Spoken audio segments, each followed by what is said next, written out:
So when do you pump? I typically pump when breasts are full, or I feel some kind of soreness, or I'm getting that sensation. It's like a tingling. Some people describe it as a burning sensation, which lets me know that probably a little bit engorged and I need to relieve. How long do you pump? Some moms just pump for relief, which typically is about, for me, 1 to 2 ounces. Some moms pump to completely empty the breast. It backfired on me once. I used the electric pump to empty my breast when I thought baby had went down for the entire night, and I don't think my body had time to make more milk quick enough for him to latch on. And he woke up like 20 minutes later and he was pissed, and I had to give him some of the milk that I already had in the refrigerator. So I would say, you know, yes, you're pumping to empty the breast, but some women, such as myself, have multiple letdowns. So I just pump until that the milk stops flowing as freely. Now, one thing to keep in mind, baby is the most efficient way to empty your breast. So if you are pumping and you notice that you're not getting a lot, chances are it's because you, whether it's a manual pump or an electric pump, can't empty your breast as well as the baby can. Some moms respond well to electric pumps, some moms respond well to manual pumps, but I would say that everyone, except for a small percentage based off, you know, my reading and research, don't respond to baby emptying the breast. So that's going to be your number one option. You're always going to want to use baby first, and I would say then use the pump, be it electric or manual, to catch whatever high milk or letdown is left after the baby has completely fed. What I like most about pumping after baby has fed is that it allows me to not have an excess of milk that I'm probably not going to get to. Earlier this year, or sometime in December, I had an opportunity to meet up with a mom who was struggling to produce milk for her little one, and actually make a donation of I think it was like 28 bags of milk that I had stored in the refrigerator, and was able to give that to her so she can give it to her little one. So we just made the drop, or the exchange, and the mom shared that she delivered her baby full term, but unfortunately the baby has a small mouth and is unable to get a successful latch. I'll drop a picture of what a successful latch should look like below so that you can see. If the baby isn't able to get the nipple further enough back there, they aren't able to I guess get the process going for the milk to safely be dispersed into their throat. So this mom said that this is not the first time that she has picked up milk from another mom because she wants her baby to have the best, and she is currently supplementing, but the baby is having issues making the transition. Initially, I felt a little iffy about it, but I'm happy that I have someone to come with me, and meeting in a public place makes it better. And I'm so happy that we were able to help this mom do what's best for her little one.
So what do you know about wet nursing?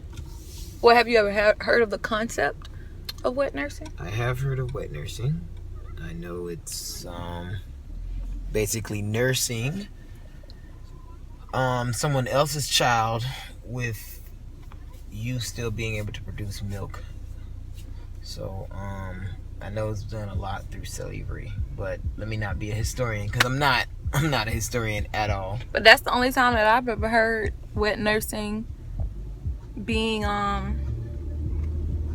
brought into a conversation though. But do you think milk sharing like is a form of wet nursing or no? Well, yeah, it's a form of wet nursing. It's honest. I think it's more so willingness to do it.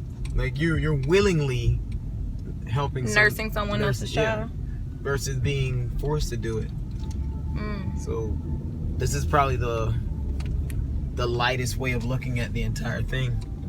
Do you think that with milk sharing some moms consider race? That's kind of broad. I'd assume some would, not all, but some. But I mean, if you're really doing this for your child, then it doesn't matter what race it is. You're just doing it because you really need to make sure you get what you're looking for. Right. So, but I'd be a fool to not believe that some people wouldn't put race into it. Right. Which is why certain groups or certain people only have those types of people in that group. Because the group that I'm in, I actually had to be approved. So I don't know what that process looks like, but yeah, they had to approve me to be a part of the breastfeeding group, and they actually discussed milk sharing at your own risk, and it's your responsibility to do your research. Yeah, but I don't think they mean it at your own risk because of race, but at your own risk because you Health. don't know. Yeah, you don't know the person that you're getting this from. Very true. That person could be sick as shit, but they're actually able to produce milk. True. So you're doing that at your own risk. So it's literally a coin flip. So it's really an honor policy to doing this. You don't know nothing about their history, and neither do they for you. So or whatever it is that they're willing to share with you. But I mean, you gotta assume that if somebody's willing to do this, they're not willing to maliciously set something up to hurt a child, infant. Right? But there are people out there that would do something like this. Probably not in the most direct sense. Now, because the milk has only a year lifespan if it's stored in a deep freezer, some moms start to stockpile milk. One of the things that I heard was that you're gonna be upset when you finish weaning baby because you don't use up all of the milk.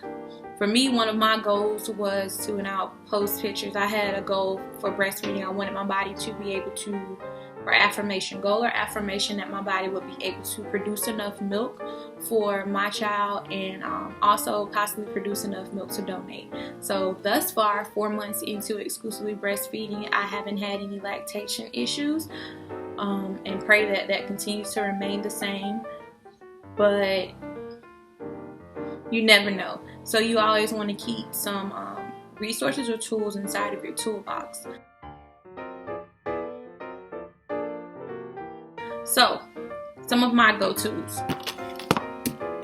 First and foremost, you want to make sure that you're getting enough rest and water. It's really important that you are hydrating your body, because your body's going to pull, just like when you're pregnant, your body's going to pull nutrients and, resources from anywhere it needs to make sure that you're able to produce this, milk for your child until it can't anymore. If you don't have anything for it to pull from, it can't pull it from anywhere. Does that mean that if I'm drinking, 45 liters, quote unquote, or gallons of water a day, that my body's going to produce the equivalent? No, but you want to make sure that you're taking care of yourself, as well as giving your body enough gas to fuel this process of making milk. Rest and no stress is really important, because your body just needs a calm and safe arena, I would say, for it to be able to do this. And with all that being said, I'm gonna share the things that are free first. So that's gonna be rest, that's gonna be no stress environments, that's gonna be water, and skin to skin. when the baby is first born, the doctor immediately places the baby on your skin. I think it's because it sends a cue to your body, hey, we have this little one, we can start making milk. So moms, when they are having issues, sometimes do nurse-ins, which is where you'll take, 24 to 72 hours where you are just eating and spending time skin to skin or nursing this little one. So for me, I try to do a lot of skin to skin with little one, and also dad still does skin to skin. Even with him being almost 4 months, when he becomes fussy, skin to skin also calms the baby, but it also sends a cue to your body, hey, we need to make more milk.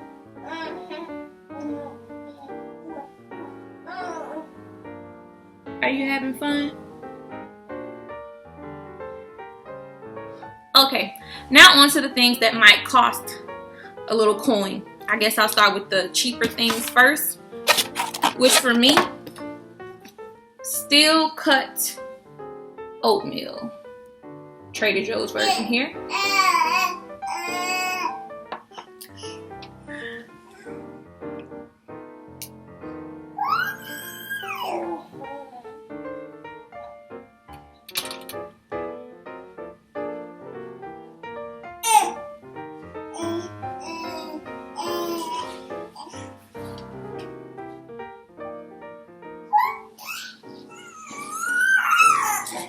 Steel cut oatmeal, Trader Joe's version.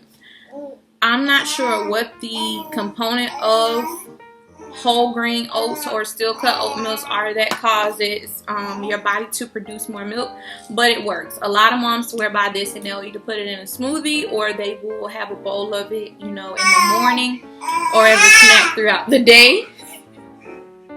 He's playing with birds. A snack throughout the day to keep their supply up.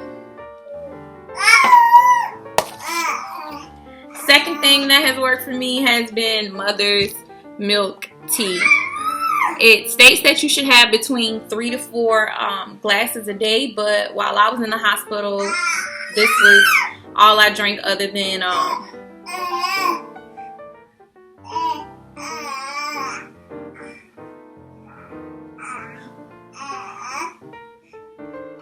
it states that you should have between 3 to 4 glasses a day.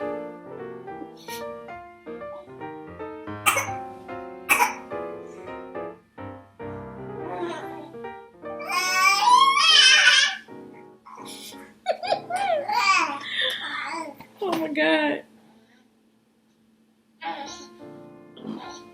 Oh.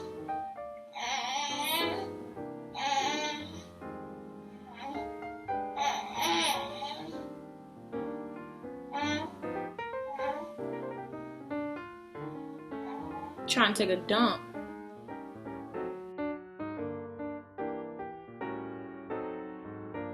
Okay. My next go-to is mother's milk tea. I like this with a little bit of sugar and a lot of cream. Most moms don't stick to mother's milk because they don't necessarily care for the taste. It is an acquired taste, but does it work? I would say yes. When I was trying to make sure that I had a good supply established, I would drink about 3 to 4 cups a day. Now that I have a good stash, maybe 3 to 4 times a week, I'll have 1 or 2 glasses a day. And for me, it works. I would say it works if I do feel as though I need a up in my supply. Typically when I drink it, I'll get maybe a half an ounce to an ounce increase. So there's mother's milk tea.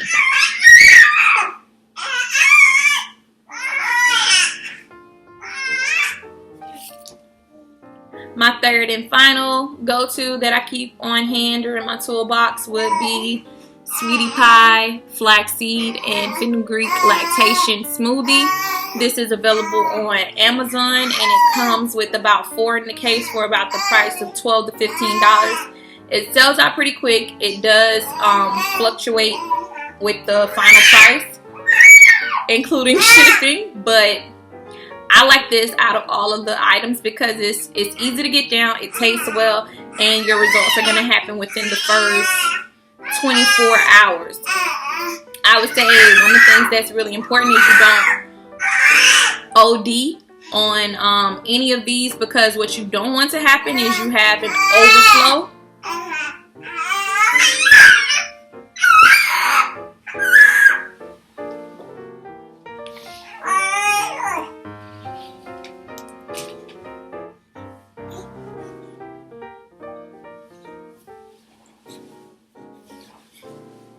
You on the ground having too much fun. One of the things that you do not want to happen in using any of these supplies, be it the oatmeal or the tea or the smoothie, is you end up having an overflow or overproduction of milk. What can then happen is baby will have a hard time latching and controlling the letdown, and it might even cause some issues with the baby wanting to feed. It's almost like a water hose being turned on too fast, and then that could lead to acid reflux because the little one is unable to control the milk going down and be undigested. So as with anything, you're going to use it with caution. Chances are your body's going to produce enough milk for you to feed baby as long as you latch baby on and spend that skin to skin time and just establishing and maintaining a very good latch. So that's it. The 3 things that are in my toolbox: oatmeal, mother's milk tea, and Sweetie Pie's lactation smoothie. You could also go the route of buying things such as fenugreek and the vitamin tablet portion, flaxseed. Sometimes I'll go to Publix and get that and just dump that into a smoothie or on top of a salad. Flaxseed is also good for postpartum recovery. Many moms struggle to, what's the way to say it? Many moms combat vaginal dryness or reestablishing that lubrication so that post-baby, this is all from reading, post-baby sex will be a lot easier and natural. And when I was reading around, flaxseed was one of the things that was suggested for new moms to keep on hand, especially if you're someone that doesn't want to damage baby. Oh, and another question that I always get all of the time, and that I guess the answers are a little bit, out there. Drinking while breastfeeding. My lactation consultant, as well as my OBGYN and many other moms that I've consulted. What's up?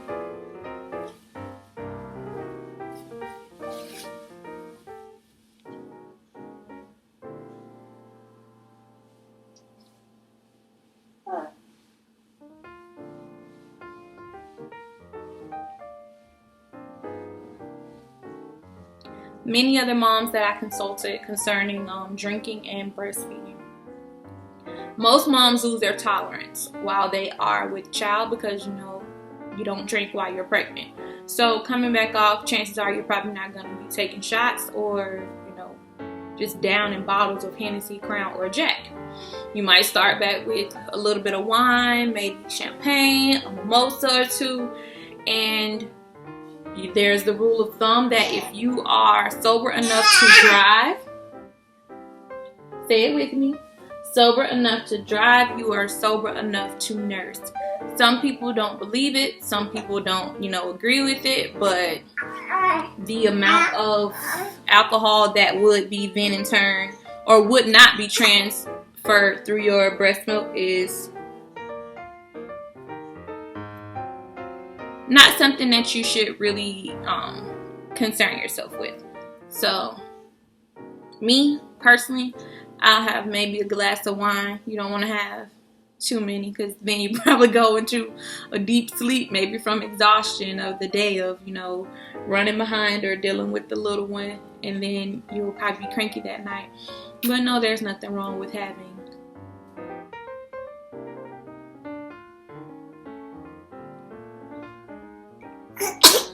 bless you. Bless you. Okay. There's nothing wrong with having, one glass once in a while.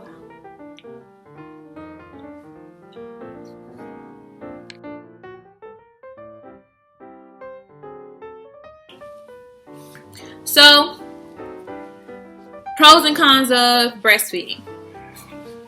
Pros of breastfeeding is going to be cost. It's very cost effective. You don't have to spend much in order for you to produce much milk, and financially it works well for your budget. Little known fact, a lot of moms and dads or families don't necessarily know that you can also write off the expenses that are needed for breastfeeding and or pumping in your taxes. And with tax season coming up, if you are breastfeeding or you're about to be a new mom or considering being a mom, I'll put a pin in that, and when I have my little one, double back and make sure that I'm saving all the resources needed in order for me to benefit from breastfeeding my little one. Another pro that I love about breastfeeding is convenience. It doesn't matter where we are, what we're doing. I don't necessarily have to stop, pause, or go through this whole production in order for me to get milk ready. I simply have to unlatch, lift up, and latch baby on, and we're good to go. A lot of the time I find myself breastfeeding while I'm getting ready to go somewhere, and it expedites the process if I don't have to stop and get formula ready. And my third pro is going to be the bond with your little one. It is amazing to know that your body is able to sustain life outside of it and does what it needs to do in order for you to produce food for your little one. Cons are going to have to be the fact that breastfeeding in America is not something that is normalized or accepted as easily. Even, my partner has his own views on what it is to breastfeed, in public, and you have to make sure that you are on the same page with everyone around you and in your network or your circle that's going to support you with this journey and normalize and figuring out what is going to be your level of normalcy when it comes to breastfeeding, be it in private or in public. My second con is going to have to be just that, figuring out how you are going to, push and power forward, knowing that the act of breastfeeding is going to be something that's going to get you a lot of shade. The act of breastfeeding is going to probably, push you into some disagreements or arguments with some of the closest people that are around you. New moms, a lot of times you hear your baby's not getting enough food. How do you know your baby's getting enough food? All you need to do is give your baby some cereal. How long before you put your baby on a bottle? You might even have some people that, outright ask you, well, how long are you pumping? When are you going to pump? Because I want to feed the baby too. And I think it's equally as important for us to not take offense, but also for those people around us to know that, it's not a pet. So I shouldn't, pump just so you can involve yourself in this experience. I think what's really important is that dad finds a way to fit into the niche or comes to an understanding of how he can play a role in supporting you as you are breastfeeding the little one. And my third con, I would say, is just time.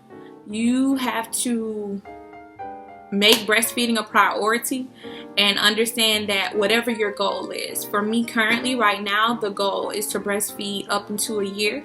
Although Robert and I have had a discussion, baby, we're going to try and hopefully he'll self-wean before I think it's like 16 or 18 months. At that point, if he does want breast milk, we're going to try and switch solely to the cup so that he's not continuing to latch on to mom after 16 or 18 months.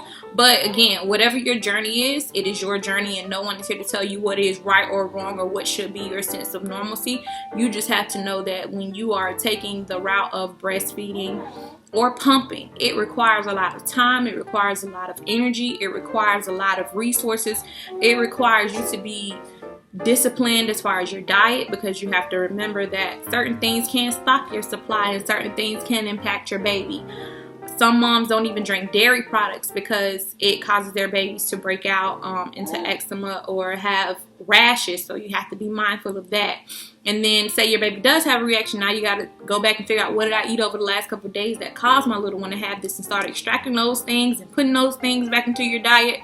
So breastfeeding, breast pumping, it has to be a priority. And with all of that said, on the 14th of January, I will be 4 months exclusively breastfeeding / pumping, and this has been one of the most rewarding experiences of my life thus far. I stated in my previous videos that breastfeeding was the one thing from my birth plan that worked out well, and I'm so thankful that aside from, well, with those things going wrong, that breastfeeding is one of the things that God saw fit to bless me with, and I have go right. So again, this is Mama de Cinco, and yeah, these are all of my tidbits on breastfeeding and breast pumping. If you have any questions, comments, or concerns, please feel free to leave a comment below. Don't forget to like, share, and subscribe. You can follow us on IG as well as Facebook. I look forward to seeing you guys again.